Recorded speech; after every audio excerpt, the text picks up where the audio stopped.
Rev it up and welcome to Cars Yeah, show number 1778. We continue March and Women's Month with another inspiring automotive enthusiast, a woman working in the automotive sector. These are women who are shifting the conversation. Today, we're going to stay cool. You'll understand in just a minute. This is Cars Yeah, where you'll enjoy interviews with inspiring automotive enthusiasts. Mark Green is here to provide you with a fuel injection of automotive inspiration. So get in, sit down, buckle up, and get ready for a wild ride here on Cars Yeah.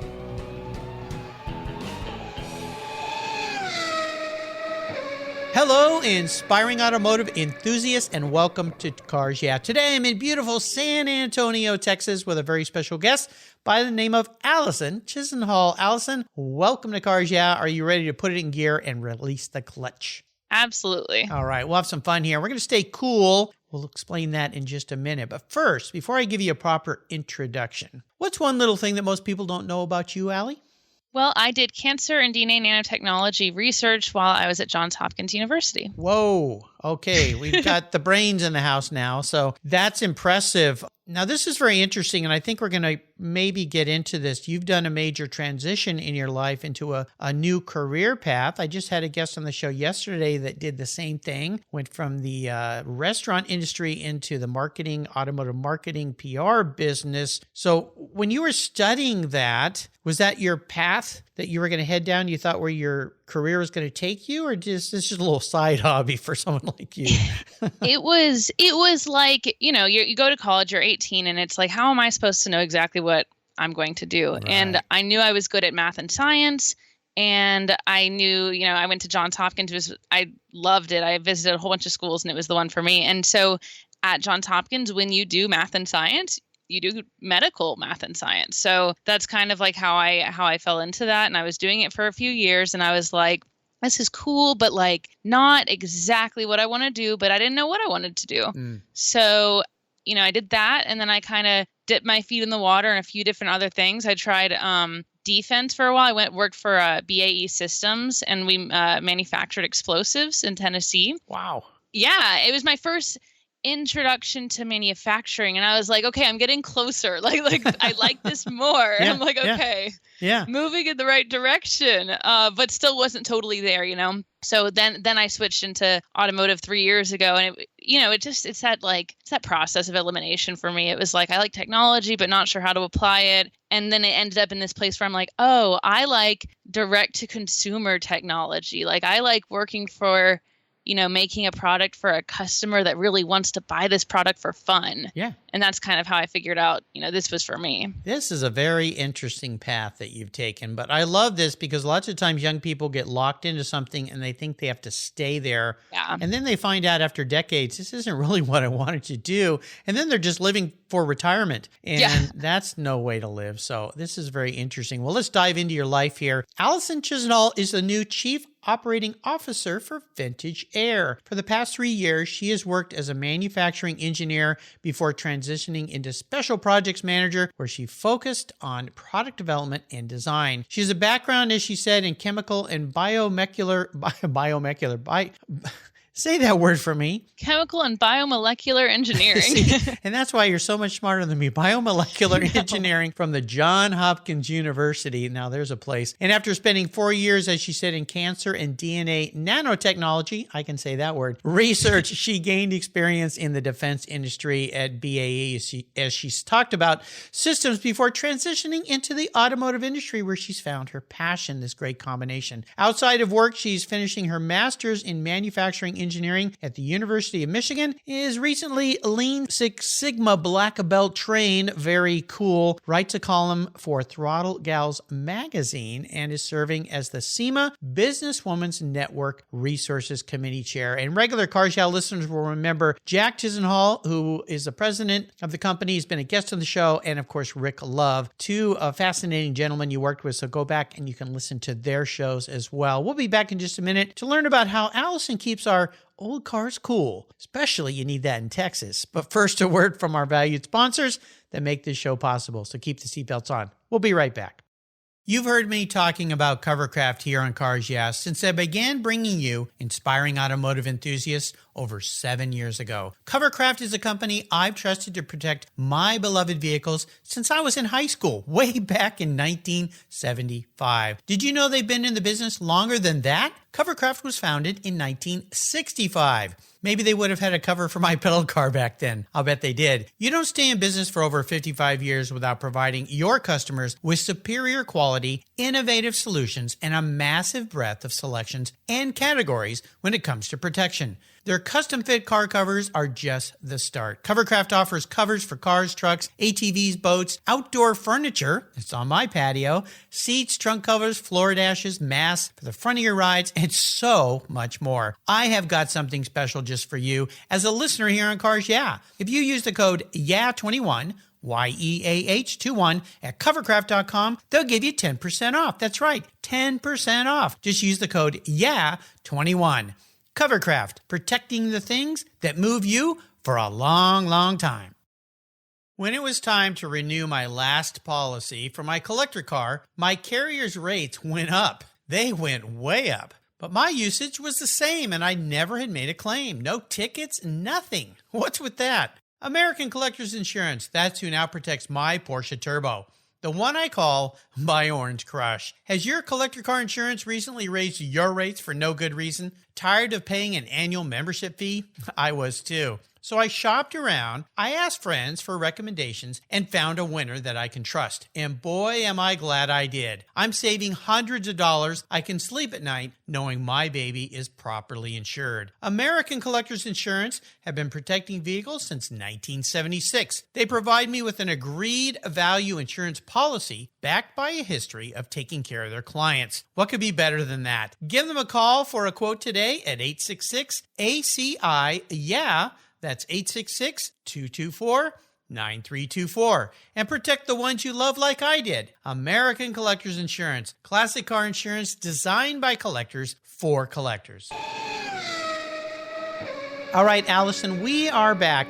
Let's go a little deeper into the corner and talk more about your career choice you found now, what you're doing there at Vintage Air. I love what you guys manufacture. You make driving these old cars comfortable, and that's one of the biggest challenges those of us who love old cars have, especially when you're in a high heat environment, is I love my car, but it's just too hot. Let's get the inspirational tire spinning a little bit here on Cars Yeah. Allison, grab the wheel and I'll control the temperature. So for those who are not familiar, Vintage Air has been designing, developing, and producing performance air conditioning systems and accessories for hot rods, muscle cars, classic trucks, and classic cars since 1976. So yeah, it's basically, it's something I've grown up in my whole life, and I make jokes about it because I give this past 3 years job description, but then I'm like, but if you went really far back and you called Vintage Air in 1998, you would have gotten a 5-year-old me on the phone answering. Hello, and directing can you I to help a salesperson. you? Yeah. So I've been working at Vintage Air consistently since I was on a typewriter typing by hand all the labels for everything we sent. Typewriters, yeah. Yeah. Who remembers those? It's crazy. Yeah, and it's fun. It was a lot of fun, and now so when I started 3 years ago, I was in the manufacturing engineering area, which was definitely what I was used to from my time in the defense industry, and we're big on innovation at Vintage Air. We're also really big on producing in-house and manufacturing here. So one of the first things that I worked on was creating our own in-house powder coat process. And that was something that we had not really figured out yet and hadn't really pursued, but we'd always talked about it. Everyone had wanted it. And so we, I spent my first year figuring that out. And the first part was where are we going to put it? We don't have any buildings. So we had to build a building for it. Wow. So I learned how that worked. That was new. I didn't know how you became a commercial developer all of a sudden. Yeah, it was really interesting, and it was all of a sudden I was expected to answer questions about insulation and ventilation, and I was like, okay, well, I'll be right back. I have to Google that. Yeah. What are you talking about? Yeah, it was crazy, but yeah, so I worked on that, and we keep as a company trying to do that. We're always looking at more things that we can do in-house, and and take that on. And so, I'd spent a year doing that and felt really good about what I had learned. And then I said, I need to learn what we're doing on the other side, which is product development. So I've spent the past couple of years now working in product development, which was a huge transition because, everyone always talks about CAD and modeling softwares, and you really don't realize how crazy that stuff can get until you do it. And we have a group of really just talented, experienced, skilled engineers. And, going into that was intimidating in itself and trying to learn it. But one project I've been working on for the past year, I can't tell all the details, but okay, I can say it's really cool and it's really different. So, all right. Yeah. So when people look at the website and the rest of this year and they see something that they're like, huh, like how they're doing this, that's the one I've been working on. Okay. For sure. Well, this is exciting. This is really interesting to me because the evolution of you getting into the place that you're in, kind of back home again, if you will, because your dad obviously has been a guest here on the show. And I didn't even know at first that you two were related. And then I went, oh, okay, this makes sense. Yeah. But the fact that you grew up with this, so you were learning by osmosis probably at the dinner table when he would come home and talk about work and you were sitting there as a little 5, 10, 15-year-old girl and going, oh, this is interesting. And to find your way back into this must be kind of fun. Now, I always ask people that work with family members, I won't say there are conflicts with it, but are there things that come up when you realize, okay, I'm working back in my dad's business. This is interesting. Are there challenges with that? Or is it really like, this is so cool? Or how do you do that balance where you separate the family out of it? It is a business. It has to function that way, right? Yeah, no, it's interesting. It's got its moment. So for, the one thing that's very unique that I think people don't always realize is when you work in a family business with your family, they are like, oh, work-life balance. Like that doesn't really exist because you go home and then the same. It's all work. And I don't mind it. I like it. But it's something people don't realize that when we go, spend a day together and we're all at the dinner table, that's what we talk about. Yeah. And it's just, it's a constant. And so if you're not happy with doing that, then maybe being in a family business isn't for you. Right. But we like it, we enjoy it, and for the most part we've had a pretty smooth experience with it. I mean, I think me and my dad specifically have very similar philosophies on how we approach conflicts and problems, and not necessarily conflicts with each other, but if something comes up, and it's a situation we have to address at work, I'll give my suggestion and he's always like, that's what I was thinking too. So, that in itself, I think has been, the reason why it's been so successful is it's been this similar thought process. So we never end up on other ends of an opinion fighting about it because we almost always have the same opinion. Exactly. I always say if you're going to work in a family business, if you don't get along at home, you probably are not going to get along at work. So yeah, absolutely. You might want to reconsider that and go your own way. What's been a driving inspiration, a key mentor in your life, an influential person that's helped you find this landing spot for today? Well, I definitely feel like, there's a lot of people. I'm a big observer. So I feel like over time, there's just been individuals that have passed through my life that I've taken different things from. But one that I guess I want to specifically point out is Bogey from Bogey All Girls Garage. Love Bogey.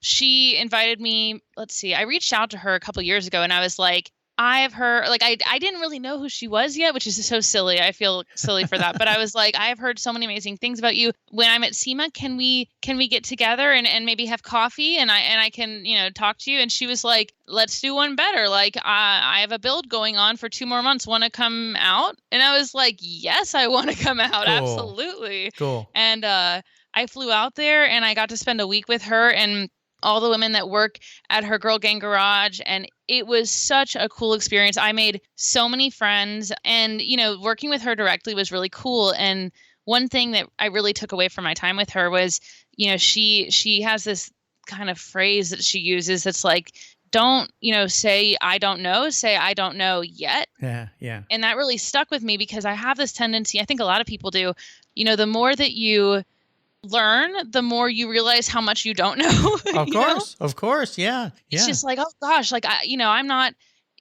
you start to question yourself because you realize just there's so much to something. Mm-hmm. And, having the confidence to resolve the problem on your own and not feel like you need to constantly be like someone like, is that right? Is that, getting a second opinion? That's something that I think a lot of people struggle with, especially when you're young in your career, and you're a woman in an industry that doesn't have a lot of women. Like that's going to happen. But she just like, she sat with me and she was like, you got to work on like having that confidence and focusing on not what you don't know today, but like, what you can know if you stick with it. And I think that was just really cool to hear from someone, just like, it's okay not to know, but like feel more confident that you can figure it out. Years and years ago, when I was starting out in the advertising industry and a creative director, I worked with a great guy, Richard Warner. And one of the things he taught me a lot of interesting things and valuable things. But one of the things he said was, if you're in a meeting with a client and you don't have an answer, you never say, I don't know. You just say, I'll find out for you.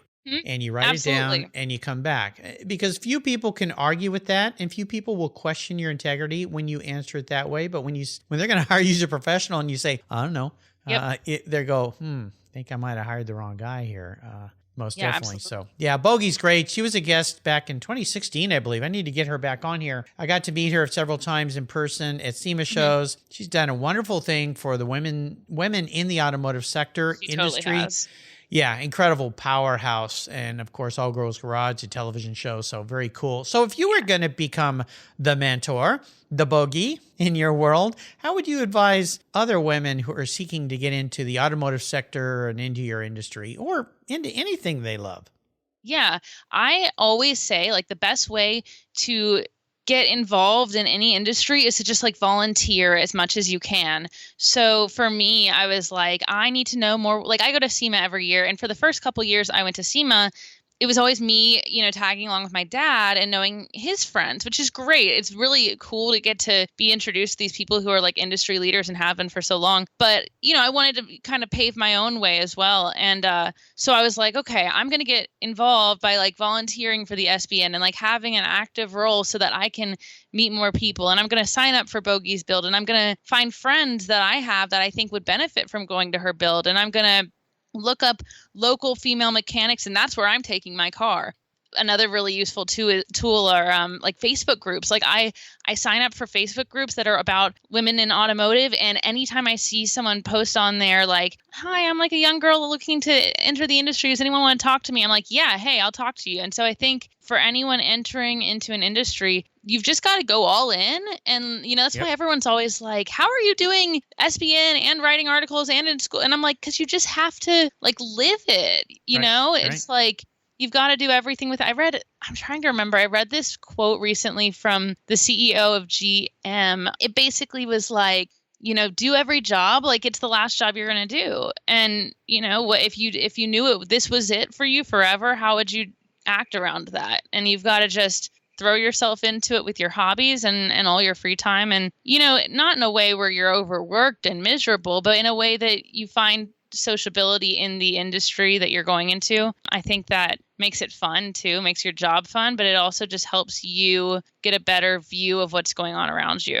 Oh, absolutely. Yeah, Mary Barra. She's amazing. Head of GM. Yeah, I really wanted to get her on this show this month. However, she doesn't do interviews. So really, I would love to probably a little chat with her. Too busy, I'm guessing, but maybe someday she'll change her mind, because I really think bringing great stories from great people to this kind of a platform with a podcast can reach out to so many people listening. I have a lot of younger listeners listen that are being inspired by guests like you and others who've been on the show. Maybe we can get her on here one time. That would be amazing. We'll see. Yeah, absolutely. What's when you think about, now we talked about this transition you went during school, and then you thought you wanted to do one thing, then it evolved into another and into another. When you think about what you're doing today, you've been in this now for about 3 years, right? Yep.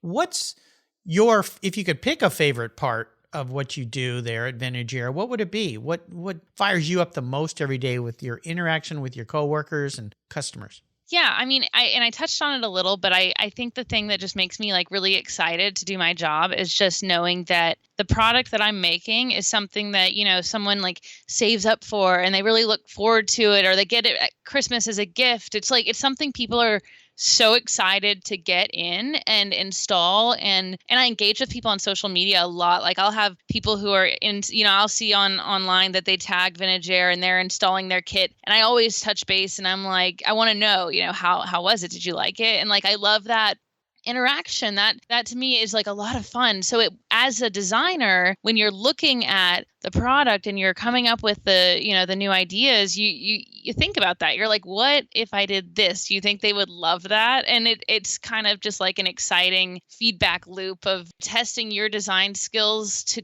get the customer what you think they will just love when they open the box. Absolutely. I think about old cars. I mentioned it at the beginning. I've had a lot of old cars, and that is one thing that has perhaps kept me from enjoying them many times is if you think of an old car, I always say that the air conditioning systems were like a hamster with ice in his mouth, breathing out.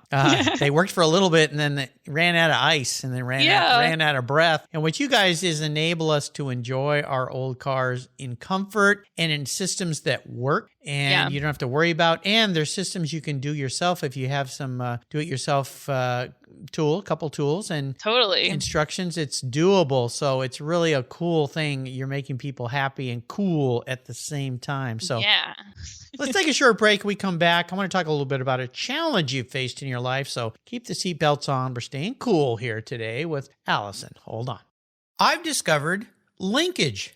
It's a new quarterly publication and website that covers the automotive market, driving, restoring, collecting, and discovering your passion for motor vehicles. Linkage is about experiences, opinions, and values.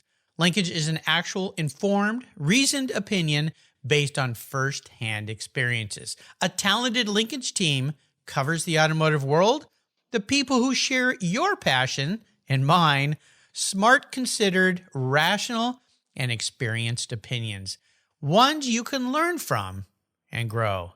That includes our passion that drives auctions and the collector car market. So come with me and join us on this journey. Join Linkage. Linkage, geared for the automotive life. Subscribe today at linkagemag.com.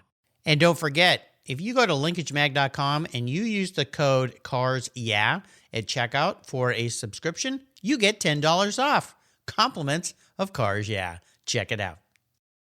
Crash jewelry is handmade from the metal of luxury cars while preserving the original factory paint. Founder Christy Shimke came up with the idea when she moved her jewelry studio into her husband's Los Angeles auto body shop. After watching beautiful Porsche ultraviolet fenders and Ferrari Rosso Corsa hoods head to the scrapyard, she developed her own unique upcycling process of cutting, bending, and sanding the metal into unique, wearable pieces of beautiful automotive art. For Women's History Month here on Cars Yeah!, Crash Jewelry is giving away a special Ferrari Art Deco cuff. The cuff includes an empowering message engraved inside. Enter to win today by subscribing at crashjewelry.com. Plus, Christy is offering Cars Yeah! listeners 10% off in March when you use the code CARSYEAH at checkout. That's crashjewelry.com and use the code CARSYEAH today. And don't forget to follow Christy on Instagram at Crash Jewelry.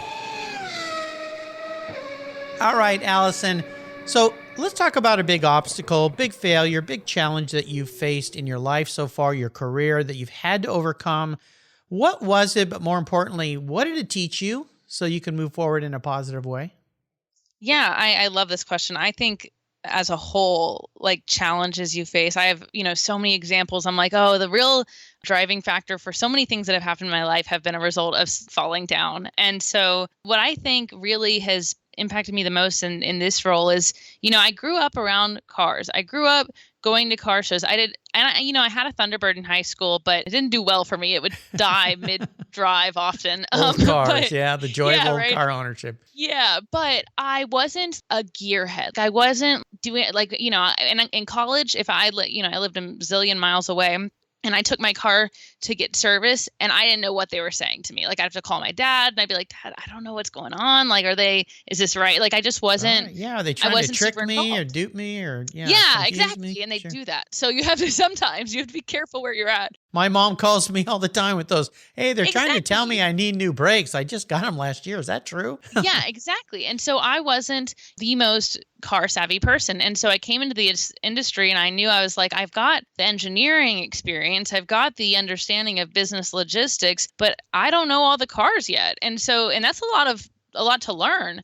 And I think, the way I address this challenge is I'm like, I'm not going to like hide from the fact that I don't know it. Like people here know I don't, and I'm not going to pretend I do, but I'm going to learn it. Yeah. So I started reading books all weekend long. I started really, I got my own car. I got a 39 Ford. And I was like, I'm going to learn how to do this. How cool is that? Wow. Yeah. And I was like, I'm going to learn exactly. I knew I didn't need to know everything, but I needed to know the main systems, how to install a vintage air kit myself, what systems it would interact with and interfaces, and at least be able to look under a hood and know what everything was. And so, I just spent a lot of time focused on learning those things. And I went to builds and I went to events and I engaged with people on social media in ways where, there's a lot of educational resources on social media it's incredible. Webinars and stuff, right? It's great. And some people think there's not, like, they think social media is just for wasting time, but if you use it right, there's so much out there. And I just spent a lot of time working on that. I ended up starting my master's with Michigan, knowing well that Michigan is the right place to do it if you're trying to get into the automotive industry. And sure, every classmate and every professor is a part of the automotive industry. Every example we do in class has to do with automotive. It's all super applicable, and it really has brought me to a place where, I'm not going to say I'm the biggest expert on cars more than engineering, because engineering is more my thing, but I've learned enough that I'm able to understand the customer and understand our product really well. Well, it's fantastic. And you touch on some important things that were not available back in my day. And that is, this internet. And of course, it's all caveat emptor. Be careful what you read. It may not be true, especially on social media. But there's so much out there now, and you can learn all these things. And I've learned so much just by watching YouTube videos of how-tos, fix things on a vehicle. I love YouTube videos. Yeah, how to fix the washer and dryer in my house. And, I can figure this out.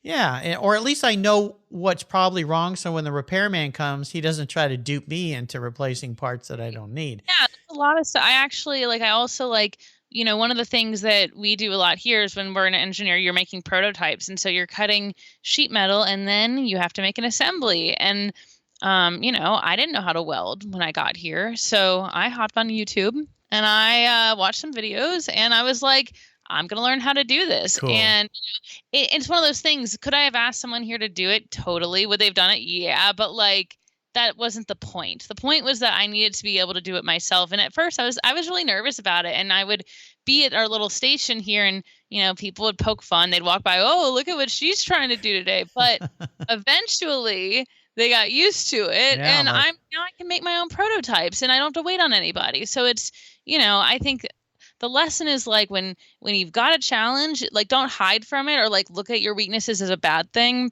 Take it on and figure it out and find a new weakness later to deal with.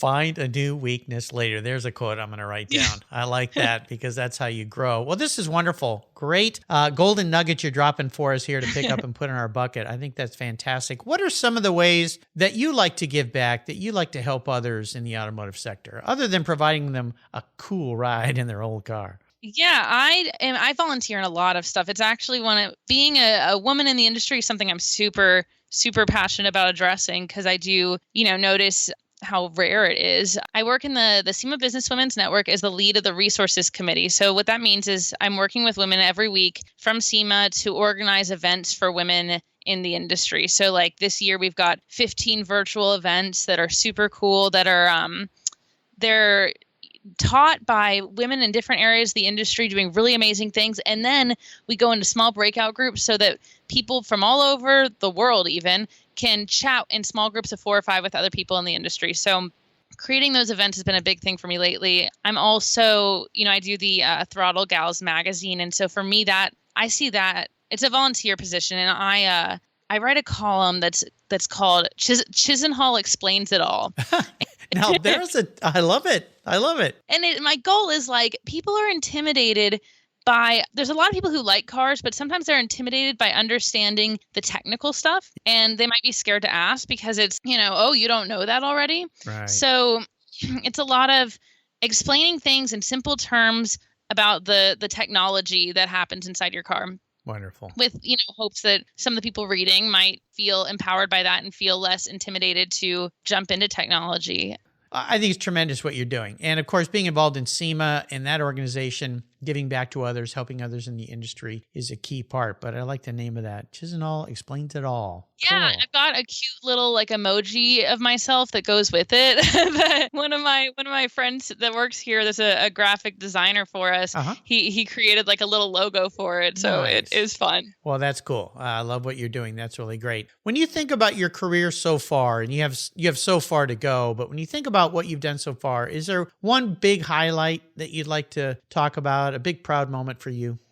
I think probably the most proud moment so far was when we finished the powder coat building and we got all the equipment in. We were just looking at this process, and I was like, gosh, I've been drawing this on paper for over a year. Yeah. I've been thinking about every detail down to where I would put, every drum of every chemical. It just was such a long scope project for me, and just to see it and be like, oh my God, it's making parts. It's real. Yeah, it's like building a car, restoring a car. It's a tremendous sense of accomplishment because people don't, it's like that imagery you see of success of an iceberg. A little bit of ice on the top of the water supported by a massive amount of ice underwater you don't see. And that's part of doing a project like what you've accomplished is there's so much underwater you didn't see that people don't see, and you go, oh, it's here.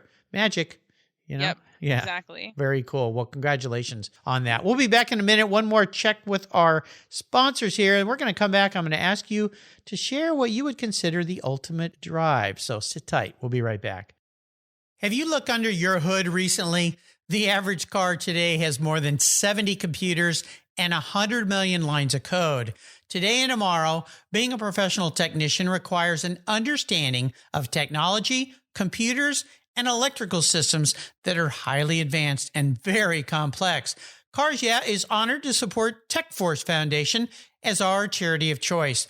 Their efforts to help young people pursue a technical education and a fulfilling career as automotive techs is the key to an inspired life. Through scholarships, grants, and good old-fashioned hands-on experiences with vehicles, TechForce and Cars Yeah! are working together to connect young people with viable careers. Join us and learn more by visiting techforce.org today. All right, we're back. Now, I have a magic wand here at Cars Yeah! I've had it for a long time, and I can make things happen. In your case, I'm going to allow you to go on the ultimate drive. So you get to choose what kind of vehicle you're in, who are you going to be with, who's going to be driving, and what are you going to talk about? Yeah. So mine's going to be a little unconventional because, I've said it a few times, but technology and engineering is really my thing. Have you seen the movie Hidden Figures before? I have. Yes. It's a great movie, right? Awesome movie. Yeah. Really Amazing appropriate movie. for Women's History Month too. Yes, everyone needs to see that movie. It's the best. But I was really inspired by that movie, and I afterwards kind of did a deep dive into Katherine Johnson and everything about her, and I just think that she made such a big difference for women in technology, especially in a time where segregation was still going strong, and people didn't want her to do well. Right. They didn't want her to be having the answers. Right. They were kind of mad if she did. So I just think, as someone, that was, how long was that ago? That was 60 years ago. Yeah. And the today 50s, even, yeah. it's crazy. And today even I see biases come up in just our career as women in the industry. And I would love to talk to someone who really, dealt with the worst of it, because I can't even imagine how it must have been then, really. Yeah. And just be like, how do you keep confident and just keep going? Like, how do you use that to your advantage, and how do you channel it into positive energy? That's always my thing. I'm like, I'm not going to sit here and complain about the situations that sometimes aren't as great. We've got to figure out how we're going to make the best out of it and make it something useful. And, even today, I was looking into this before we were chatting to kind of like, read a little bit about women in engineering. And even today, out of a college, this is the Harvard Business Review, out of any university, 20% of the engineers are women. But within 10, 15 years, 40% of those women leave the industry, which is crazy. Does and so it it makes you wonder. Explain why? No. And it's like, it makes you wonder. I think a lot of it has to do with, some workplace culture things. And so, I would just love to sit down with someone, been through it all, and been like, what are you glad you experienced, and what has it done for you as a person? So let's say Catherine's the one you can ride with. Yeah. Okay. We'll put her in the car with you. What are you guys in? What kind of car? So I have a huge love for 1957 Corvettes. Okay. In fact, I own one, but if we were driving anyone, it would look a lot better than mine. Yours still has it's a work in progress. Let's call it that. It's a work in progress. Yeah, I found it in Louisville at the Nationals 3 years ago, maybe. Mm-hmm. And it's about as cheap of one as you can find because those are not cheap cars. And I was like, I'm going to have to find one that is barely moving if I want to get that car. That's okay. That's a starting point. Yeah, and me and my dad, we checked it out there. It was funny because I definitely didn't think we were gonna, be buying a car there, but he knew that was my car of choice, and we saw it on the sidewalk, and it was for sale, and I was, ooh, we might be leaving here with a car. What color is it? It is black. Okay. Black, red interior. Do you want to keep that color combination? Yeah.